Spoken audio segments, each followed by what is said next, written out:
So hello sa mga idol, welcome ulit sa panibagong video. Sa video ito, mag-unbox tayo ng isang affordable entry-level smartphone ngayon ni Oppo, ng Oppo A6C. Maganda kaya to, tara pag-usapan natin.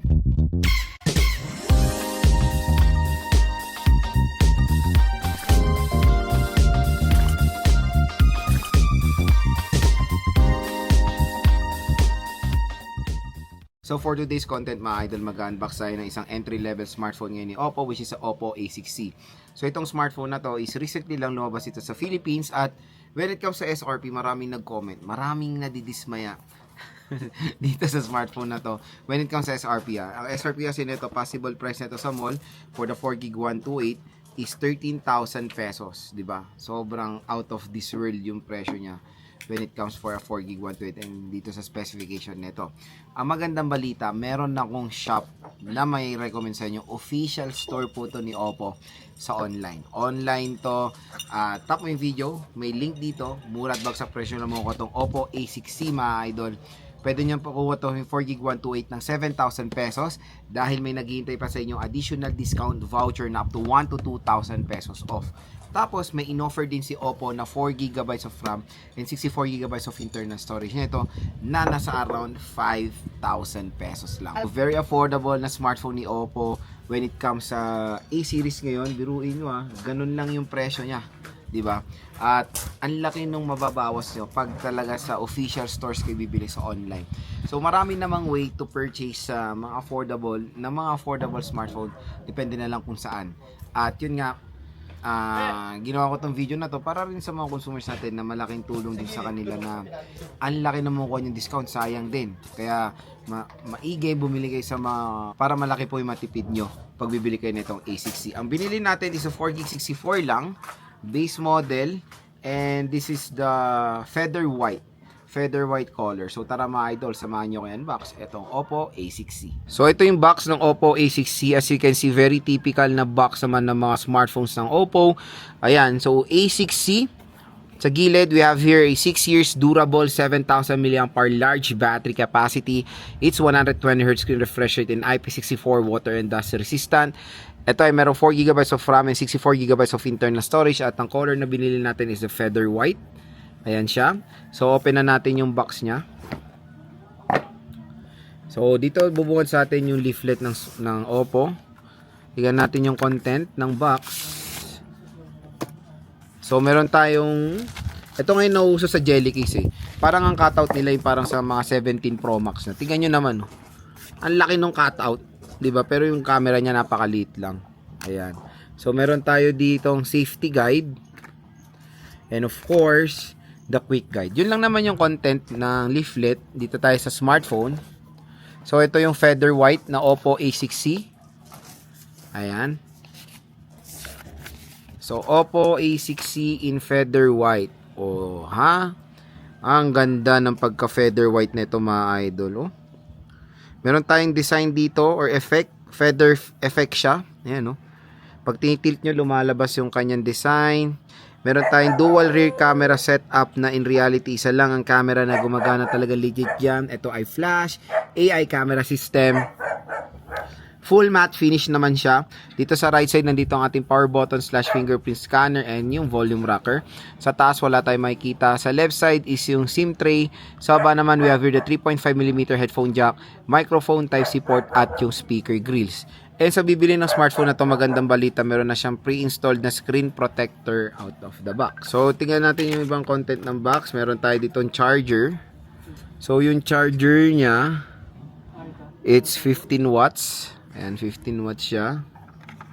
Meron tayong SIM eject tool at yung kanyang Type-C cable. So, yun lang naman yung content ng box. Very, very simple lang. Next, dito tayo sa mismong smartphone. Ayan. Oppo A6C. So maganda nga dito is meron na siyang pre-installed na screen protector out of the box. Ayan, open na natin to. So lagay natin yung jelly case mga idol. Ayan, so yung jelly case ito, very typical lang naman na jelly case na nakikita natin, di ba? Pero yun, hindi siya pang permanent kasi syempre naninilaw to. Pero hopefully Oppo will fix this na magbigay naman sila ng effort dito sa case, lalo na medyo tumataas yung mga presyo nila compare sa Transsion. Ang gaganda nung case, pang permanent na, di ba? Ayan, na-set up na natin si Oppo A6C at ang una nating tatry is of course yung kanyang brightness level. So in fairness naman, mataas naman din yung brightness level niya. Very typical na HD plus 720p resolution. Ayan, tapos syempre ang titingnan natin dito yung about phone niya.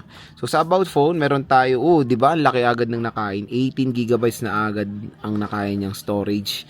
Unisoc T7250 processor, 7,000 mAh battery capacity, napakalaki mga idol. Tingnan natin yung kanyang camera. So sa camera naman, natin, it's 13 megapixel. Ayan, malinaw din naman mga idol yung kanyang camera for a 13 megapixel camera. Ayan. Lalo na pag sa outdoor. Front facing camera 5 megapixel, maramdaman nyo rin naman pagka 5 megapixel nya. So yun mga idol ang ating unboxing dito sa Oppo A6C. Ayan, kung interested kayo dito, yung link nya na dito sa ating video, tap mo na yan dahil mura at bagsak presyo lang mo kuha itong smartphone na to. So yun mga idol, na na-unbox na natin si Oppo A6C.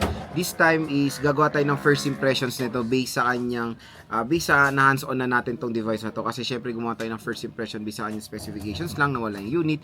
Ngayon nanawakan na natin yung unit, gawa na tayo ng first impressions ulit. Unang-una pag-usapan natin, design. Grabe, ang ganda ng design nito, pang mid-range level na. Syempre, yung SRP nito mid-range talaga. Pero again, nakuha ko to ng 5 plus, di ba? 5,000 pesos to 6,000. Ang ganda na mapoprovide na design nito. Ayan yung feather design niya. Ayan, ang ganda oh.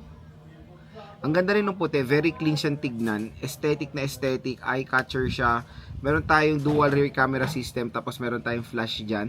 So akalain nyo pag malayo mukha siyang triple camera, pero in reality dalawa lang to, pero in reality ulit isa lang ang gumagana dyan na lente, okay? Pero the design itself, saludo ko, perfect 10 na mapaprovide kong score dito sa Oppo A6C. Medyo may katabaan siya for a smartphone ngayon, pero yung bigat niya hindi naman siya super duper bigat. Okay, so maganda rin naman yung overall design nito. Panigurado makakuha to ng mga attention ng consumers natin pag bibili kayo nitong Oppo A6C. Sa display naman nito, very typical na specification for a budget smartphone na 6.75 inches notch display.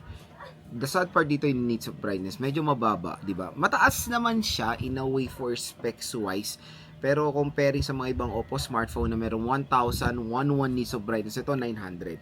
Pero again, yung 900 nits of brightness, user perspective, mataas yan. Pero ulitin ko, medyo, syempre, nakaka-disappoint na yung dati, yung mga mas mura na A6 series na mas maganda yung sa brightest, dinowngrade nila dito, okay? Pero the refresh rate is great, 120Hz. Resolution itself, very typical din, is HD plus 720p lang. Pero magandang balita naman na since bago to, dapat naka Android 16 na siya right out of the box with ColorOS 15. Sa chipset, ang chipset nito is a Unisoc T7250 processor. So, again, ito na ngayon ang nangyayari ngayong 2022. Talamak na yung Unisoc T7250 ngayon. Yung maganda kayo sa Unisoc T7250, mataas naman siya for performance pag day-to-day tasks, casual things, mga ganun lang. And sa kanyang presyo na sale price sa 5 to 6,000, okay yan. Maganda yung T7250 na yan. Pero sa kanyang SRP like 10,000, 12,000, medyo hindi perfect fit kasi maraming mga processor na mas better ang performance like Dimensity, Snapdragon, na iba pa nga 5G pa, di ba? Again, ang pagkasulit ng isang processor, depende na lang yung kung magkano siya nakuha. So, better choice naman din yung 5,000 plus neto, pero isang sasacrifice doon yung storage. Kung gusto niyo yung 128, go ahead, 7,000 pesos. Unisoc T7250, parang nakikita na rin natin yan sa mga ibang smartphones na itong presyohan, pero mababa talaga ang processor na yan for that kind of price tag. Usapang performance, hindi po siya mabagal sa mga casual things, opening of applications, nakakalaro rin naman tayo ng mga Mobile Legends, Honor of Kings, yan, mga ganyan typical na mga games, kayang-kaya naman ng Oppo A6C, okay? Reality, ang target consumer nito hindi yung mga heavy user or heavy gamers. Meron to mga certain target consumer na ma-appreciate din ang specifications nito. Pero syempre, pag nag-appreciate tayo ng specs, dapat sulit din natin nakuha ang presyo niya, di ba? The camera itself is very typical for an A6 series smartphone ng Oppo, 13 megapixel main and a 5 megapixel main camera. So sa ating full review, ka-camera test naman natin ito, pero alam naman natin si Oppo na even though mababa yung kanyang camera specification, malinaw naman na mapoprovide niya. Hopefully Oppo A6C, ganun din ang kanyang outcome. Ang papaldo kayo dito, battery. Ang laki ng battery nito. It's 7,000 mAh battery capacity. With 15 watt charging rate lang siya. Yun yung medyo nakakalungkot lang dito, the charging rate itself. Dati kasi nung 2017 or 2016, 15 watt is fast charging yan. Pero ngayon, syempre, it's slow charging na yan. Lalo-lalo na pag tinerno mo for 7,000 mAh battery capacity. So, 7K, 15 watts. So, siguro, tansya natin dito, baka ma-full charge to 3 oras. Diba? So yun yung isang isa-sacrifice nyo dito sa Oppo A6C. Meron siyang slow charging rate pero malaki po yung kanyang battery capacity. So maganda naman itong gamitin for kanyari for work, for business, navigating ang pinaka-the best ito kasi usually ang mga consumers natin when buying a smartphone, ang main priority nila of buying a smartphone, battery performance. Kasi syempre, patagal ng patagal, marami tayong ginagawa sa smartphone, marami mga upgrades, AI, ayan, 'di ba? Malaking kumain ng mga battery, ng mga application or mga features, kailangan din natin ng malaking battery capacity at mapoprovide 'yan ng Oppo A6C. So yun mga idol, ang ating first impression so far dito sa smartphone na to. Abangan nyo na po ang ating full review, unboxing, ay abangan nyo na po ang ating full review, game test ito sa smartphone na to. At again, hopefully nakatulong ito sa inyo kung nagde-decide kayo na itong Oppo A6C. Perfect siya pag nakuha nyo ng napakagandang deal. Kaya dito lang kayo bibili sa ating link dahil mura nyo lang makukuha itong Oppo A6C.